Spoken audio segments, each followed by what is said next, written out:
So tell us, what are the new elements in this package? There's a lot of continuation in this package, right? Because one of the main elements is the price cap on Russian oil. We know it, it's been there since 2022. What happened with the price cap is rather funny because last year we made the cap dynamic to reflect the market trends. So because the price of Russian oil was going down, the price cap went down as well. But this year is the opposite. What happened with the closure of the Strait of Hormuz, the price of Russian oil drastically went up. So now we're staring at a review that will go upwards instead of downwards with the cap. So what the Commission has proposed is to delay this review completely until January next year. So the price cap will stay at what it is now, which is $44 per barrel. Now, besides the cap, what do we have in this package? We have shadow fleet vessels, we have Russian banks, we have cryptocurrency firms that have been accused of enabling circumvention. We have, for the first time, fisheries. We have several metals that are used for weapons. We do not have alumina, which is the raw material that Ireland is accused of providing to Russia.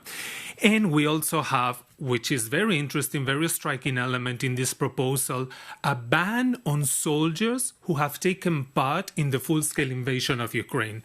And this is how Ursula von der Leyen yesterday justified the measure. We propose for the first time to ban from entry into the European Union anyone who has served in the Russian armed forces since the beginning of the war. So, Europe stays off limit for anyone who has participated in the invasion of Ukraine, as simple as that. Quite an interesting proposal there, Jorge. Where did this come from, and is it feasible? The proposal to ban Russian soldiers from the Schengen area came from Estonia. They put it on the table earlier this year. At first it was just them, but then it gradually gained support from other member states because they're concerned about the security risks that these soldiers could pose if they come to Europe after the war is over. So now the Commission has endorsed the proposal, has put it there in the 21st package of sanctions. But there are many questions because we're talking about an enormous amount of people. I was just checking the numbers, and there's an estimated 5,600,000 soldiers in Ukraine, deployed there from Russia. So how do we ban so many people? Well, first of all, we need to identify them. Who are they? Where are they? Where do they come from? And then once we have these identities put in place, we can establish a system to systematically deny them entry into the Schengen area.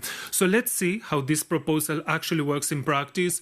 What are the feasibilities, the technicalities, but the goal is to have the sanctions approved by mid-July.